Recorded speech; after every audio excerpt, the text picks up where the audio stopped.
predominantly in the tea and coffee sectors and made inroads into palm oil, into spices, a little bit into fruits. We're working on forests worldwide. We are members of the FSC, the Forest Stewardship Council. And actually, this presentation was made by our expert in climate change. Unfortunately, he couldn't be here from Amsterdam because of some visa problem.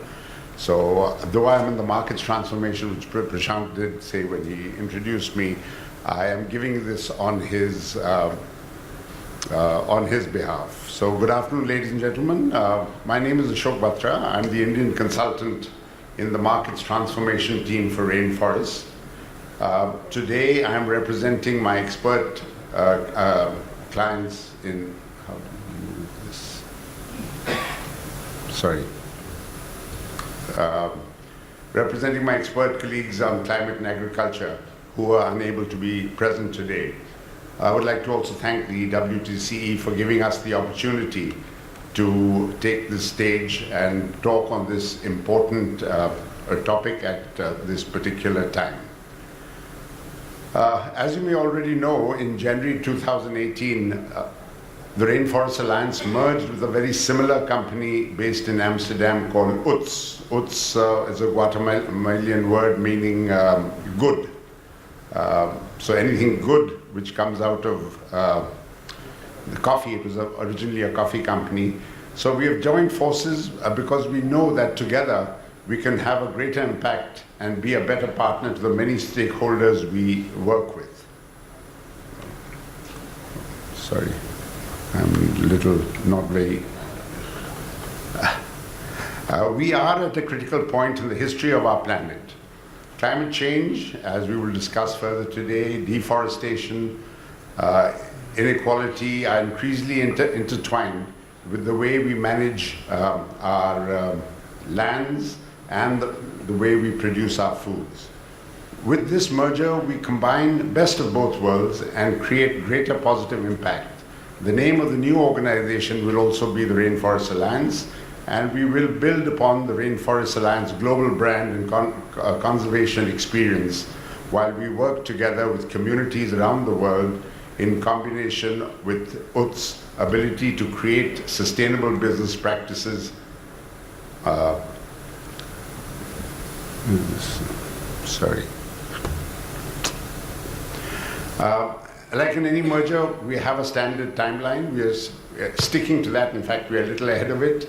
And on the 1st of January 2019, we will hit the ground running in India. Though we've been present in India since 2007, we'll be opening a registered office.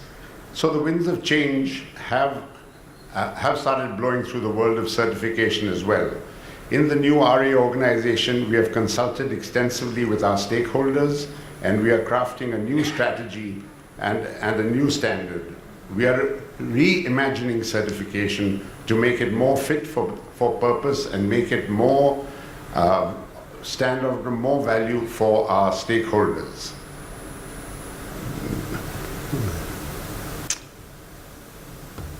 Sorry, what are the key concerns of the tea market? As you can see, these are the 5 main concerns. This is being done by COSA, that's the Committee of Sustainable Assessment. It's a neutral consortium whose global networks of leaders from both public and the private sectors are committed to accelerating agricultural sustainability as a vital public service. These are some of the main concerns facing the tea industry, which form our challenges to become more sustainable. Most are related to environmental and agricultural practices. Some are easy to control, like soil erosion and agricultural practices, but others are slightly out of our remit. Things like climate change, which though we have some idea on that, we need all the stakeholders to work together and produce teas that are A, safe for human consumption, and will also assist in our efforts to control climate change.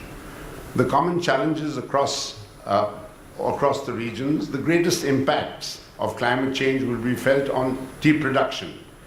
This sector needs to find out exactly how to tackle this, and which we will discuss in a few minutes. There are vicious cycles between deforestation and climate, and between pesticides and climate change. Increased pesticide use, which contributes to environmental degradation and change in the climate. So what are the impacts? Increased temperatures, which cause drying of soils, soil erosion, new pests and diseases, changes the sustainability and suitability of existing tea growing areas, sun scorch, biodiversity loss. It's reduced water content of tea crops, which impacts on quality, reduces the resilience of the crops, changing rainfall patterns which are uncertain in when and where to apply the fertilizers, water scarcity, drought, extreme rainfall events, and so on. Increases in extreme weather events such as droughts, hailstorms, floods, frost, and damage, reduced productivity, and telling on labor costs and labor welfare as well. So what do? We talk about climate smart agriculture, or CSA. The three pillars, as you can see, of CSA, according to us, are as mentioned. In 2017, the Rainforest Alliance came out with a new standard, which were based on 4 principles, which are outlined for you. And we are now, along with UTS, working on a new standard of 2019, which will take the best of the worlds of Rainforest Alliance and UTS, and of course remove what is not really necessary. The idea being to keep building every 2 years and putting our standard higher and higher, so that the farmers and the fields, the farms, get more and more. Because after all, you know, sustainability is a journey. It cannot be achieved overnight. And this is the way we do it, to increase our standard. And we are very well supported by huge multinationals like Nestle's. Levers are one of our biggest supporters. So what are the standards that incorporate the CSA? We've got 3 principles which are in front of you. I won't really go into them, but these are the 3 principles that for CSA, as I mentioned. Basically, one is to start mapping the risks, map current tea areas, the production areas, establish models, use identified climate predictions from models, and map the models to what's the future. We are doing this in India at the moment, but the progress is still underway and nothing is found out.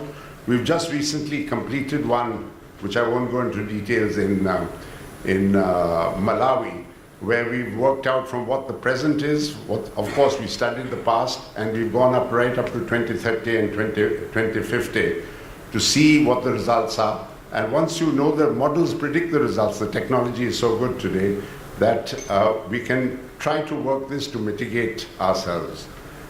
The next steps after once we identify the CSA's practices and the climate change hazards, and then we can rank the impacts and work on that.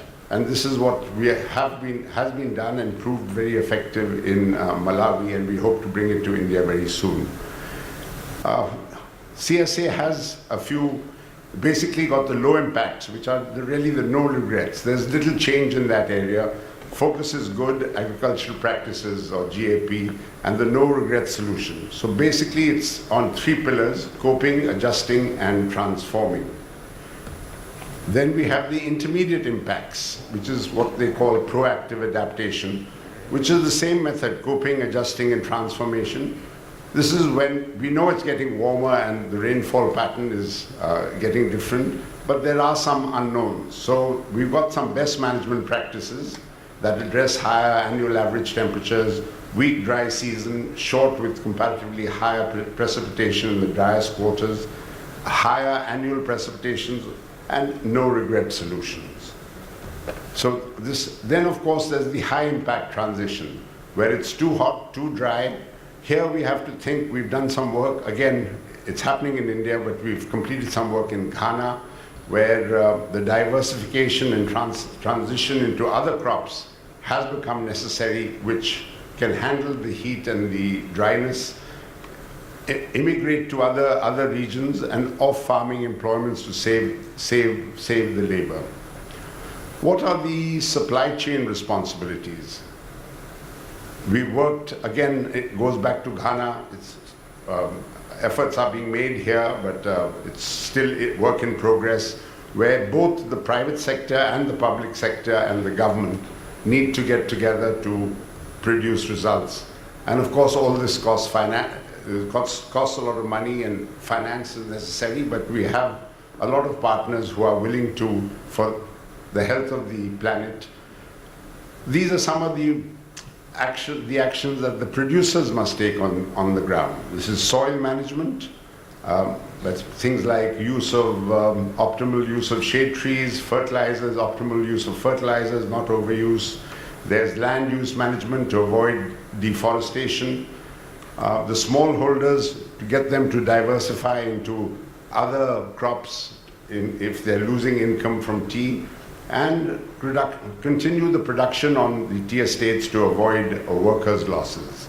So these are the few things we are doing. We've done, again, this is all, again, work in progress in India, but we've just completed one in Kenya, where Rainforest Alliance certified farms have higher rates of absorption of water,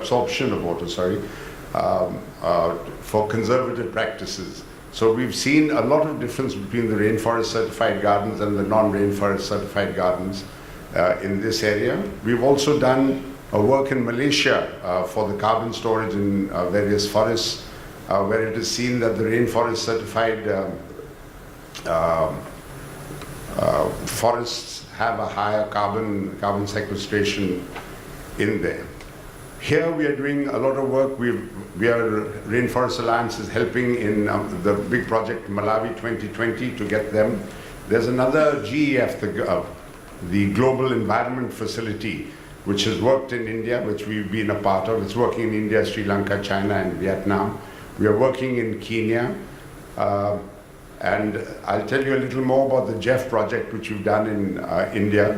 This is the total world. It was over almost 4 years, finished just recently. It covered 5 landscapes, Darjeeling, one, Assam, 2 areas, Sri Lanka and part of China. And totally in the world, they gave us the Global Environment Facility, put in money. We targeted 30,000 farms covering 60,000 hectares to stop land degradation associated by tea production in Asia. And by helping farmers, helping the industry, working along with governments to maintain sustainable land management and integrated natural management resource practices. So this is the work we are doing in India, and as I said, we are doing a lot of work. So what is the way forward to engage around the threat of climate change? To use technology and innovation for climate-smart tea farming, keep continuing research on drought-resistant clones, climate mapping of tea-growing areas, learning from other agricultural sectors, for example, from coffee, which we just heard about, which have done a lot more work than we have done in tea, collection of the best practices from within the tea sector and upscaling these adaptation measures regionally and even globally, and links to the multinational. Scale up the low carbon processing practices, including the use of renewable energy. Above all, we believe the climate change solution lies in a landscape approach. To achieve landscape level change, we cannot do it alone. We need to work together, public and private partnerships, along with the government, along with all stakeholders, along with everyone along the value chain. So in short, the rainforests and UTS are merging in response to the critical challenges facing humanity, that is deforestation, climate change, systematic poverty, and social inequality. We are combining our respective strengths because we know that together we will be in a better position to achieve the scale of impacts necessary to meet these challenges effectively. So our vision is we envision a world where people and nature thrive in harmony, And our mission is to build a future in which nature is protected and biodiversity flourishes, where farmers, workers, and communities prosper, and where sustainable land use and responsible business practices are the norm. But certification is not the answer to the silver bullet which will solve everything. We need to work together on the whole entire value chain, which goes right down to the consumers and to all of us. Thank you very much, gentlemen and ladies, for your patient hearing and for giving me the opportunity. Thank you so much. If that is being made by my climate change expert, so I am not the climate change expert, but I can, and if something I cannot answer, I will take it to them and get back to you if you can let me. But if there's any other sort of question on this or what we are doing, I'll be glad to answer. That's it. Thank you so much.